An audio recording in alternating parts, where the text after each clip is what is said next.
Nós estamos de volta com o Via Justiça, que discute hoje a legislação brasileira sobre o consumo de álcool e o papel do judiciário. Nossos convidados são o juiz Michel Cury, que é diretor do Foro da Comarca de Vespasiano, e o defensor público Eduardo Cavalieri, da Terceira Vara de Tóxicos de Belo Horizonte. A nossa equipe foi às ruas de Belo Horizonte para ouvir algumas pessoas sobre esse assunto. Acompanhe. Hoje em dia as pessoas têm livre acesso, né? Não tem um controle muito, não tem um controle assim da bebida. E simplesmente a juventude, né? Acha que a bebida é a solução de tudo. E não é. Nós sempre temos realmente um controle mais rígido. Deve ter maior rigor. Eu acho que já existe algumas leis, falta mais a fiscalização, né? Quanto à sua execução, né? O cumprimento dessas leis. Os olhos é que cobiça, e aquela propaganda faz uma lavagem cerebral na pessoa, que ela incentiva a pessoa a beber. Para redondinha, muita mulher.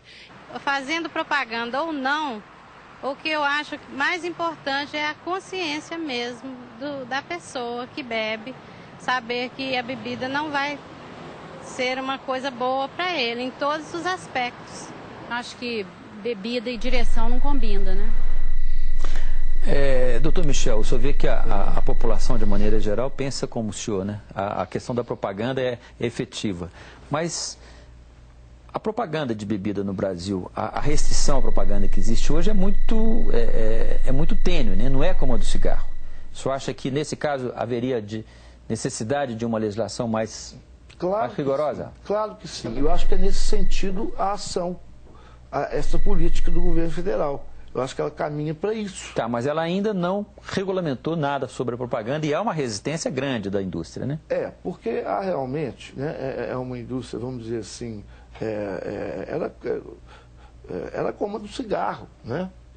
Também, que resistiu até onde pôde. Mas a verdade, ela é uma só, de modo que a mentira não suporta o confronto com a verdade. Né? Porque a mentira hoje ela é uma, amanhã ela é outra. E há hoje sim uma legislação que permite, como antigamente permitia em relação ao cigarro, uma glamorização da bebida alcoólica. Né? E ao revés, a gente deveria estar fazendo com a bebida alcoólica, e eu digo isso sem ter medo de nenhum grupo, de nenhuma incorporação poderosa ou que faça lobby nesse sentido, né? Que tem que ter sim uma legislação rigorosa, tá certo? Tem que haver, tem que mostrar as consequências do uso da bebida alcoólica, que não são só de ordem criminal, mas de ordem familiar. Hoje, a célula máter da sociedade, que é a família, né? Está sendo destruída na maioria dos casos, e o doutor vai concordar comigo, eu tenho certeza, pelo alcoolismo. Pelo alcoolismo, Doutor Eduardo, o senhor acha que seria o caso de se invocar o Código de Defesa do Consumidor para proteger o cidadão, vamos dizer, da força da propaganda da bebida? Sem a menor dúvida. A base legal para isso? A base legal primeiro o artigo 5º, que prevê que o Estado vai proteger o consumidor, né? E o artigo 220 da Constituição, que fala claramente sobre a propaganda das bebidas alcoólicas, né? Falando que deverá haver informação sobre a nocividade do produto.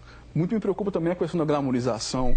É uma forma até de idiotizar o consumidor. Olha só, beba essa determinada bebida alcoólica que você vai estar em companhia de mulheres bonitas, em locais agradáveis. Isso é uma coisa muito perigosa. E deixa à margem, né, os problemas que podem causar a bebida, tanto no aspecto social quanto no aspecto da saúde do indivíduo.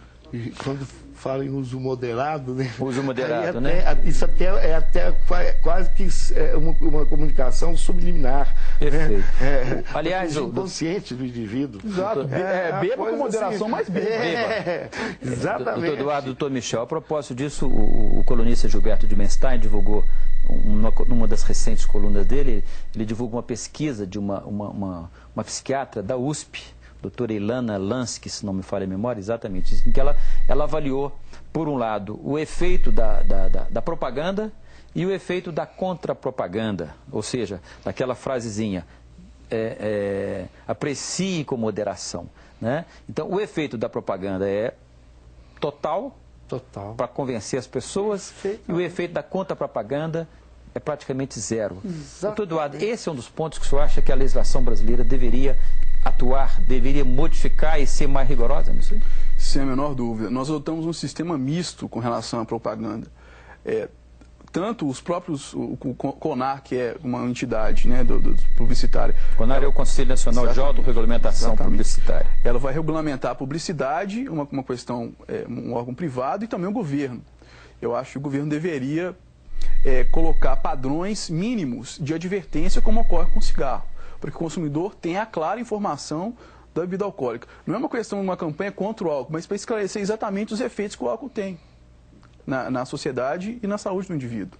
Essa questão cultural, doutor Michel, as pessoas em geral, nós, pais de família, nos acostumamos a até estimular, incentivar os adolescentes, as festinhas de 13 a 14 anos, festinhas de 15 anos já são regadas a muita bebida alcoólica. O senhor acha que essa questão cultural tem um peso importante, né, nessa formação? Mas a questão cultural, ela muitas vezes ela é levada pela mídia, tá certo? A opinião pública, em muitas ocasiões, né, da história do país, é conduzida pela política, né, da mídia, do governo. Então,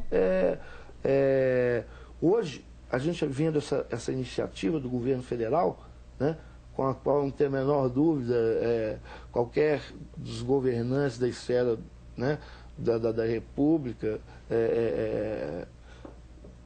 de nosso prefeito, ao nosso governador, ao nosso presidente, estão conscientes disso. E esse programa, né, essa ação do governo, que começar a querer modificar isso, é o primeiro passo, né, para a gente chegar ao ponto, né, que hoje ocorre, por exemplo, com o cigarro. Perfeito.